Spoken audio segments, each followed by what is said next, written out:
E aí, tudo bem? Como é que vocês estão? Espero que bem.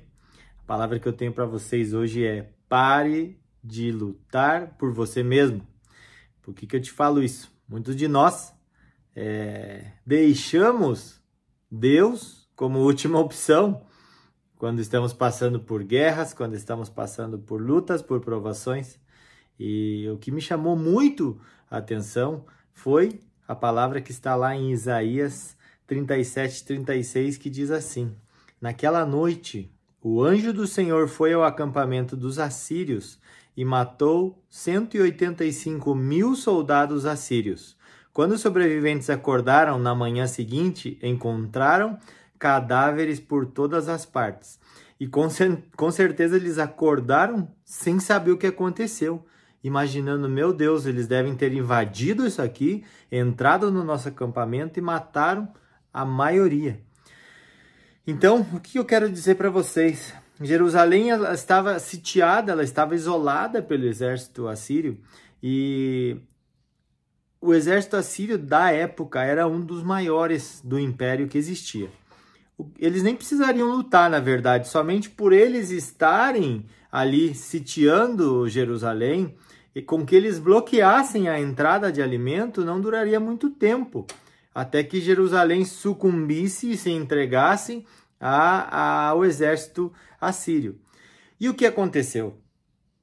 Aconteceu o que muitos de nós fazemos, muitos de nós esperamos até o último momento, esperamos quando já não existe outro jeito ou outra saída para recorrermos a Deus, para entregarmos a Deus as nossas aflições, para entregarmos a Deus as nossas angústias, os nossos medos. Então, Deus tocou muito no meu coração para falar isso, a respeito disso com vocês, né? A palavra de Deus fala assim lá em Mateus 6:33, buscai primeiro o reino de Deus e toda a sua justiça, e as demais coisas vos serão acrescentadas. Muitos de nós buscamos primeiro o nosso poder, primeiro a nossa força, primeiro as nossas condições, para, quando não temos mais saída, para nós buscarmos a Deus. E essa não é a maneira correta de se fazer. Eu venho aqui alertar todos vocês que primeiro entreguem as aflições, os medos, os erros, os defeitos, os seus problemas a Deus, entreguem a sua vida a Deus primeiramente como sacrifício, assim como Jesus ele se sacrificou por nós, nós devemos sacrificar também a nossa vida para Deus, entregando todo o nosso ser, todo o nosso entendimento, tudo para Ele. Ai, Marcelo, mas eu vou viver em função de Deus? Bom, se você parar para pensar que Jesus morreu em função de você, que Jesus morreu pelos seus pecados, que Deus fez o mundo inteiro, que Deus fez os animais, as plantas, as aves, Deus fez o alimento, tudo pensando em você. Não seria justo que você fizesse tudo para a honra e glória de Deus também? Eu creio que sim. E a partir do momento que você descobre isso, que você entende isso, não quer dizer que você vai passar o dia inteiro orando, o dia inteiro lendo a Bíblia, o dia inteiro falando de Jesus, até porque você se tornaria uma pessoa chata para as outras pessoas, ninguém iria aguentar, né? Mas assim, o modo de vida tem que ser sim cristocêntrico, tem que ser sim de maneira que você glorifique a Deus através da sua vida. Uma coisa que me tocou muito o coração, sabe por que a maioria dos novos cristãos, eu estou falando a maioria, não estou falando todos, não estou falando que é pecado ter, mas a maioria são pessoas pobres financeiramente mesmo. Por quê? Certo dia eu falei para um amigo meu, você sabe por que a maioria das pessoas que acreditam em Deus, que buscam a Deus, elas são pobres? Ele me disse não. Eu falei, porque é nesse momento de desespero, no momento onde não tem mais para onde correr, que elas lembram de Deus, que elas se lembram que existe um Deus. Então assim, e aí? Deus começa a operar, Deus começa a trabalhar na vida delas, Deus começa a fazer, e as que têm o entendimento, que adquirem sabedoria vindo do alto, elas prosperam e também enriquecem não só de maneira espiritual, de maneira familiar, elas enriquecem sim com prosperidade de dinheiro, de bens, né? Então, assim, não é pecado de maneira nenhuma ter dinheiro. Que fique claro isso está muitas vezes escrito na Bíblia. O pecado é se você entrega o seu coração ao dinheiro, se com o dinheiro você acha que você se torna autossuficiente, né? Então, assim, reflita comigo quantas vezes você recebeu. Quando a pessoa tem uma última chance, um último suspiro, no caso de doença, ela sempre recorre a Deus.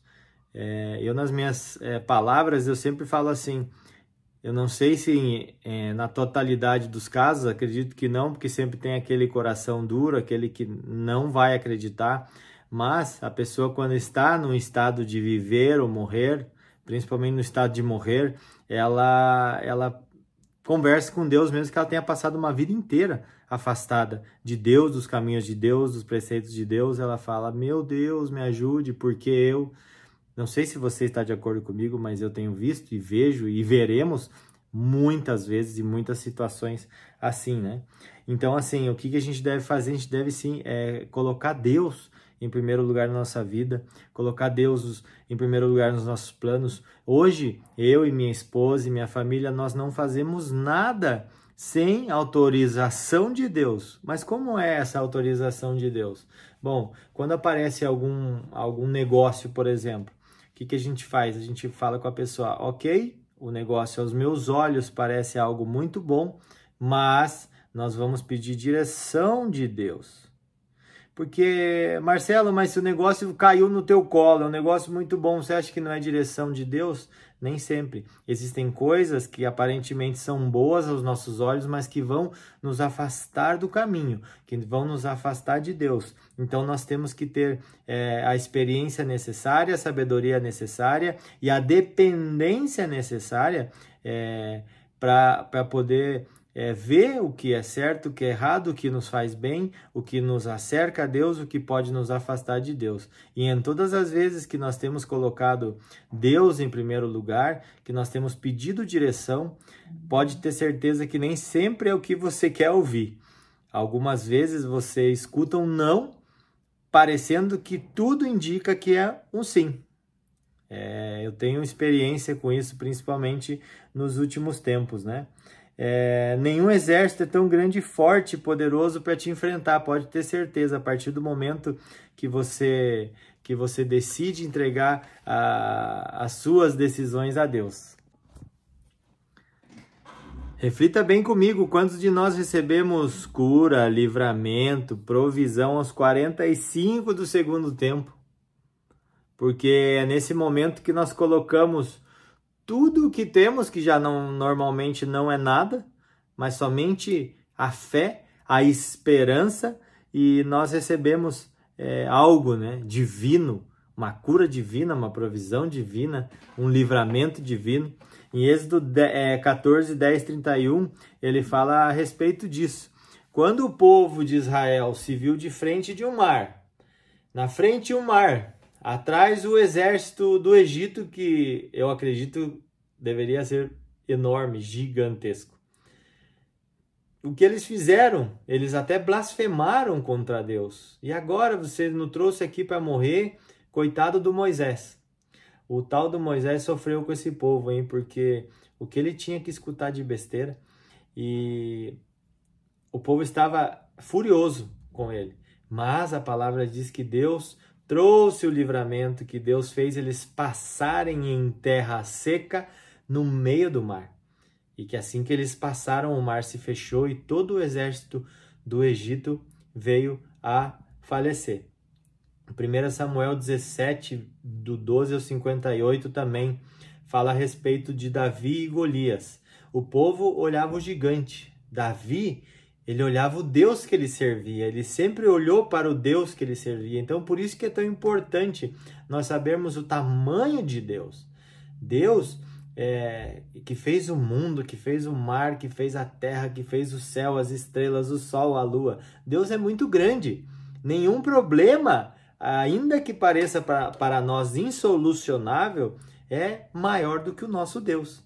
Então nós devemos agir assim como Davi, que não olhou o tamanho do gigante, mas olhou sim o tamanho do Deus que ele servia. Em 2 Crônicas 20, do 1 ao 29, também o rei Josafá estava aterrorizado com o tamanho do exército que vinha contra ele. E essa passagem, ela fala que ele convocou um jejum nacional. E o povo se quebrantou, morrendo de medo, lógico. O povo entrou em jejum. E o que foi que aconteceu? A palavra diz que Deus confundiu o inimigo e que eles se mataram entre si. Está lá, 2 Crônicas 20, do 1 ao 29, pode ler.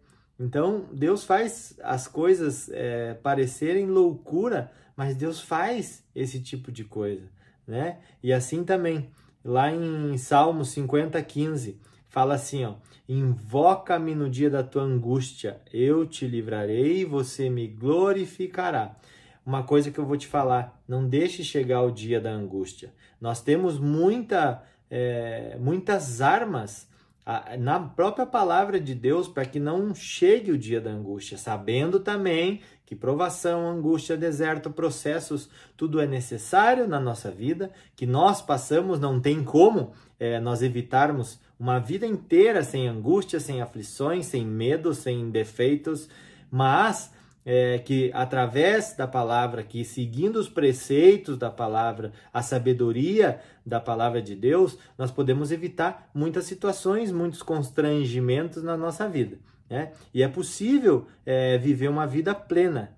Como eu falei para vocês, coloca Deus na frente de tudo, na frente da sua família, na frente da sua empresa, na frente do seu relacionamento, na frente da criação dos seus filhos. Ensina a criança o caminho que deve andar, como está escrito lá em Provérbios. E você vai ver que tudo vai acontecer de maneira que seja agradável a Deus e de maneira que seja agradável também a você, a sua família, de maneira que cause crescimento em todas as áreas, tá bom?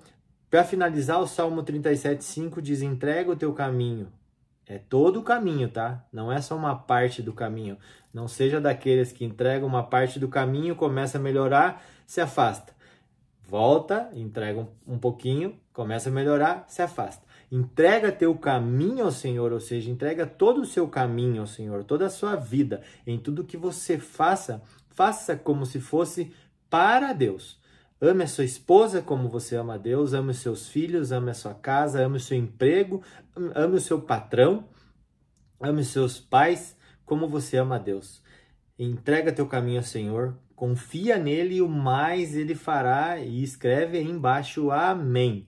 Eu creio, porque eu vivo isso, eu tenho vivido isso, e a partir do momento que eu entreguei o meu caminho, que eu entreguei o caminho da minha família ao Senhor, tudo mudou. Vivo de maneira diferente, de maneira confiante. Não é só alegria, não é só tristeza, existem momentos de ascensão e de declínio, como na vida de todo mundo, mas quando a sua confiança está em Deus, pode ter certeza que você vive uma vida muito mais leve, tá bom? Se esse vídeo fez algum sentido para você, se você acha que alguma pessoa necessita escutar essa palavra hoje, eu quero que você compartilhe com as pessoas aí, comente, dê seu like, me ajuda aí a palavra aí cada vez mais longe, tá bom? Deus abençoe cada um de vocês, que vocês tenham uma semana cheia de bênçãos, cheia de alegria, cheia de amor um pelos outros, e que o Senhor prospere vocês em tudo que vocês fazem, em nome de Jesus. Amém?